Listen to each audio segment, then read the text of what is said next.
In 1936, Semyon Igorshin, just graduated from Krasnoyarsk Medical School, was sent by a paramedic to a remote village Novor, exactly the one that was located northwest of the place. Where else in the early 20th century thundered mysterious and still unexplained Tunguska explosion? Must be said, Igorshin himself was little interested in these long-standing events. His thoughts were occupied not by the secrets of the past. He was burning with a sincere and noble desire to help people, treat those who were cut off from civilization. In the vast expanses of Siberian taiga, locals met him with caution.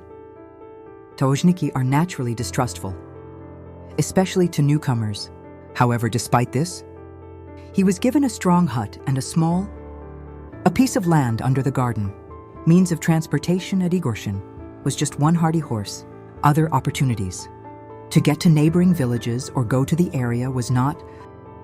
But as they say, the value of a person is not determined by words, and soon the affairs of Igorshin spoke for themselves.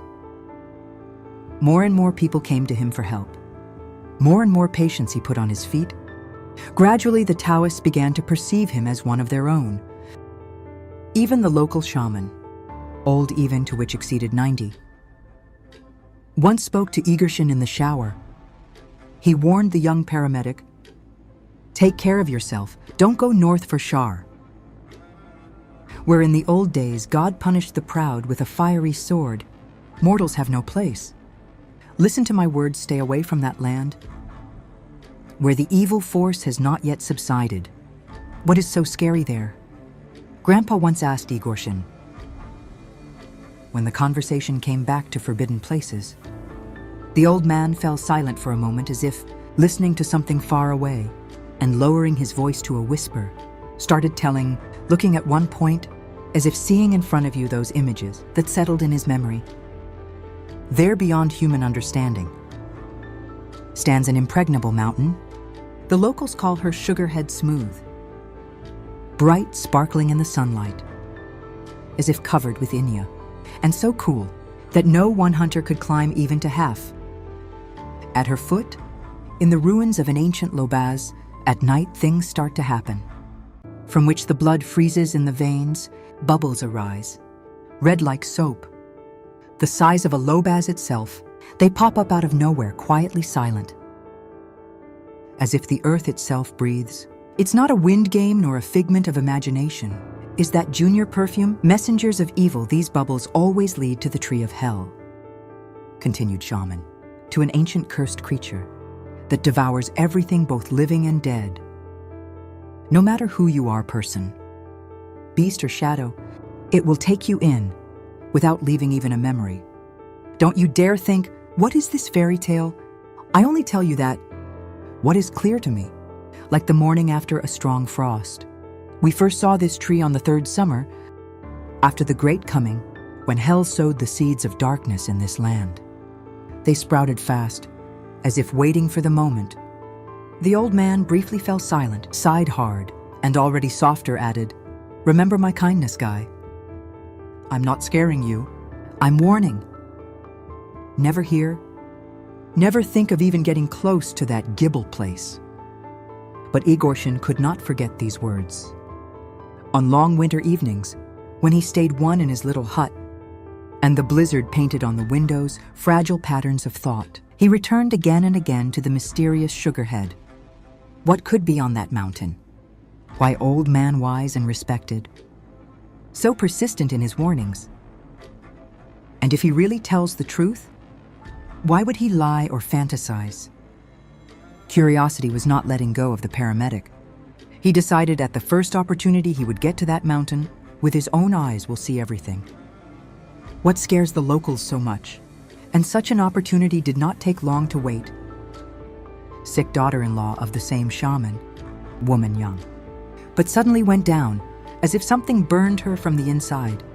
Her husband is a reindeer herder, raced through the blizzard, almost falling from tiredness, and falling at his father's feet, prayed, "Help, she is dying." Old man hesitating, allowed Igorshin to go, but with one harsh condition: "Gonna have to get past the Sugarhead. But remember, do not stop for a moment. Don't look at her. Don't think about her. Even if someone calls, do not answer, otherwise death will cover you. Like an avalanche from a pass. Yeah, God. Walking on a terrible path for man. So called him shaman. He said that hell is not an evil force. Not a demon in the usual sense. It's a creature from another dimension. Guardian of the transition between worlds. His path leads to a perfect world, where there is no pain of time and death. But his every step leaves burns on the fabric of our world. And when he creates or walks by, he doesn't always stop before what is dear to people. Because he has a different logic, different purpose, people might doubt it.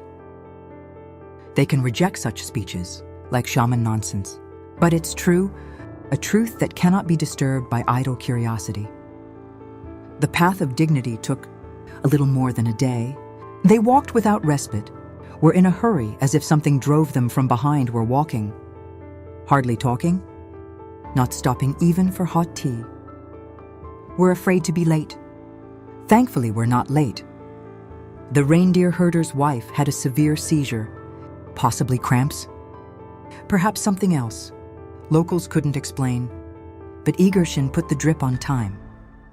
Warmed woman, gave the right medicine. She went on the mend. A week later, when everything settled down, he got ready for the way back. Before breakup, reindeer herder, не скрывая слез, hugged him and said with all seriousness, "Now you are blood brother, and I will sacrifice the best deer to hell. So you can walk safely. Consider I bought you the way." And then hesitating, added Nano, "At the foot of Sugarhead, you can date 3. With people with gods and with people beasts. Sometimes you can meet all 3 of them in one guise. Fear them if you see. Don't say don't look. And most importantly, hurry." When Egershin approached the mountain, the sun was leaning towards the sunset. The shadows became longer. The air is denser. And immediately, as if someone splashed boiling water, he got smacked suddenly and for no reason. Everything seemed almost ordinary, as in any part of the taiga. But everything was wrong. Local high. Sugary smelling grass, reaching almost to the shoulders, with poisonous sweet aroma, which made me dizzy. The trees here were overgrown with thick growths of chaga, black and hard, like coal and covered trunks from the root to the top. The stones under his feet were bluish yellow and burned, like metal in the sun, though the air stayed cool, with a mixture of dampness and ozone, especially scared of a race. Weird liquids similar, on the slime that flowed from grasses and shrubs. She was going to puddles, greenish gelatinous, as if alive and sometimes as if pulsed when approaching. The old man was right, thought Egershin, hard to swallow. Skinny place is very skinny. Can't stay here? He took the gun off his shoulder, shifted him to his knees and froze. And immediately he seemed to wring a sharp, anxious feeling, like a needle under the skin. He sharply looked back over his shoulder, feeling how bad heaviness builds up in the chest. In a few dozen steps, snuggling tightly against an abandoned low base, a strange tree was growing, as if grown from the very body of a destroyed building. It was high, powerful with dark gray bark, but most of all the look attracted by his flowers. They were major, flat ones are almost perfectly round, looking like giant sunflowers. Only instead of seeds, dense fleshy petals, iridescent purple and green shades. From the center of each flower oozed thick molasses, sticky, amber color, and this liquid dripped heavy sluggish jets down. Draining to the ground, the soil under the tree was exposed, bald spot of perfectly smooth circle, as if burned. Within its limits, the bone remains of forest animals, hare's deer, skull fox birds, spines dried skins. And on the outside of the circle, like a funnel, earth sintered into a multi-layer crust, resembling a clay hedge. She was porous, shaking as if fused from the fragments of bones of the bark. Something completely unnatural. It wasn't part of nature, rather than something brought from outside. And as if in mockery or in warning, Egorshin witnessed something terrifying. From more often carefully sneak, a red fox appeared. She moved weird, like under hypnosis. Her eyes were glazed, slow motion, as if she had someone gave the command away. She jumped over the hedge easily, and in this very moment, one of the sunflowers smoothly turned in her direction. The flower opened a little wider, and the pigtails stretched. Other flowers of their petals seemed to come to life. Wrapped around her neck, on the sides, on the paws, sticky molasses gushed from above, pouring animal from head to tail. In a matter of seconds, the fox's body was covered with a viscous substance. It hardened, as if turned into a transparent mummy, glowing from the inside weak, ominous green light. Then, like a dog, shaken off after swimming, the tree twitched abruptly, and from his branches with a deft crunch flew bones. Mechanism has been debugged. Hedge held back discarded shingle remains. Rolling over the ground, stopped at the very feet of a paramedic, Semyon barely held back the torn scream. His hand reached for the leash. He wanted to jump on the horse and ride away as far as possible, but did not have time next to the labaz and the spoon between the roots of the tree. A giant soap bubble started rising. He was transparent, but with rainbow flips, like a crystal world inside it. The bubble was throbbing, expanded and seemed here ready to burst. Inside is barely distinguishable, mode silhouettes, humanoid creatures. Their shapes were unclear, as if they consisted of smoke, fog, and dense slime. They were moving, as in the womb, without realizing. What does Egorshin reach for the bubble? His fingers touch the shell's soft warm, elastic like skin. And right there, like jellyfish tentacles, the surface of the bubble wrapped his palm. Then his hand frighteningly easily pulled him all inside. He didn't even have time to get scared. The world around immediately changed.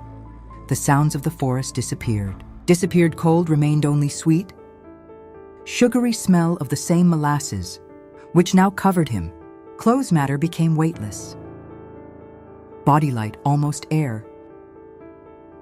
He felt, as consciousness slips away, eyes closed by themselves, and the mind was filled with strange peace and silence.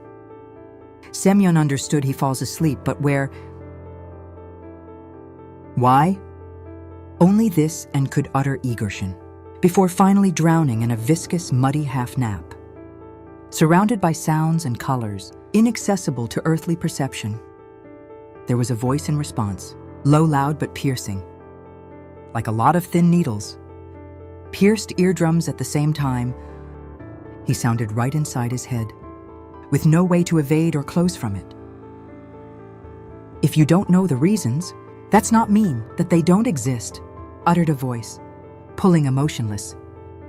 Like an ancient truth, whispered 1,000,000 times by 1,000,000. The voice was frighteningly weird. He didn't quiet down, didn't pause, whispered sneakily, persistently as lulling. Mind, are you sleeping? You sleep, he repeated like a mantra. And before the eyes, inside the bubble, flashed and flickered pictures of unknown flames, vortices of colors, iridescent into impossible patterns, sounds like singing bones, as if the breath of dead winds accompanied these images.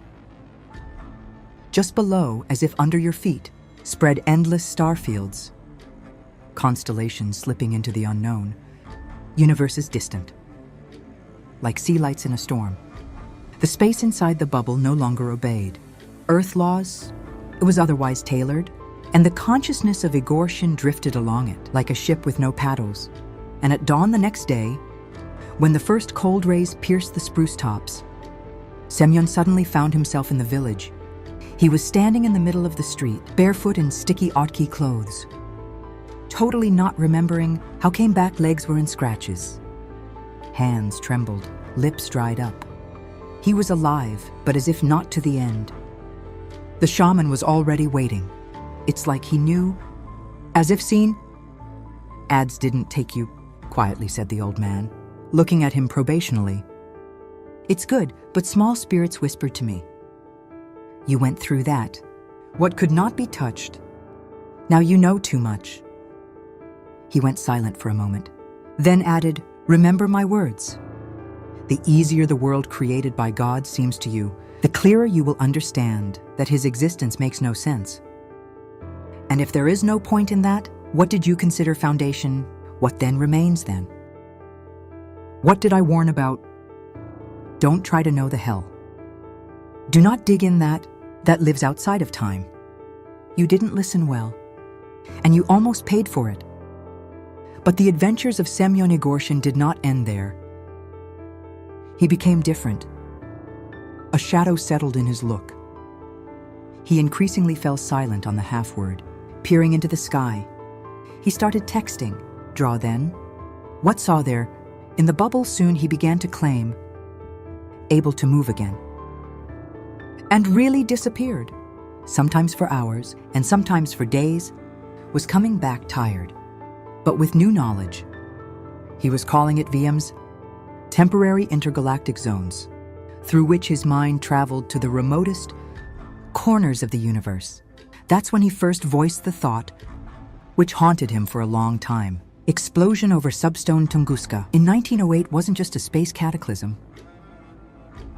This was the moment of arrival of Inov, creature or entity, a form of life unparalleled on Earth. Were brought to our planet not by a meteorite, Oiwe. Like a portal opened, and they were thrown here. In our world, Igorshin referred to the statements of astronomers, philosophers of mystics. He claimed not to. Chemical composition, not planetary structure, not even climate does not determine the possibility of life arising. The only explanation for these forms, only that remains, that the universe is already inhabited. As for such an outlandish and frightening phenomenon, like plant flesh eaters, then in the archives of naturalist researchers, travelers, and even military expeditions, you can find a lot of evidence, which point to the reality of their existence. These testimonies range from oral stories of locals in the deaf corners of the planet to brief but extremely disturbing notes in field diaries, missing expeditions. In many cases, the descriptions match up to frightening accuracy. Tree or shrub, giving off a sweet aroma, attracting animals and people. Petal movement, like a predator, getting ready to throw. Traces of viscous acid liquid on the soil, charred or exposed bones near the roots. Of particular interest is the story of the German naturalist, late 19th century, of a certain professor. In some sources meets as Yui, which one in his notes detailed a meeting with the so-called cannibal plant in one of the regions of Southeast Asia. He claimed to have witnessed that, like an unknown plant, looking like a tree orchid with fleshy flowers, literally captured a wild boar, pulling him to himself with his tentacles of thickened lians, after which, slowly, digested his flesh for hours. Highlighting thick brown molasses, Professor firmly believed that origin's roots, such life forms do not lie in the evolutionary tree of our planet and not even within the solar system. He insisted, such organisms are fragments of biospheres brought to Earth from distant star systems worlds, 1,000 away from us, and possibly 1,000,000 light years in his opinion. It wasn't about the results of a natural mutation, on manifestations of xenobiological life forms, whose structure and behavior are subject to other laws. Contemporaries considered him insane.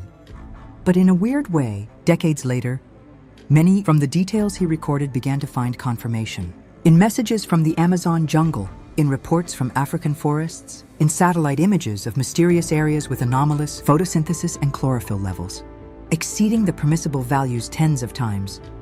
And if it's all true, then who said that Earth still isn't home to creatures whose homeland has long been extinguished among the stars?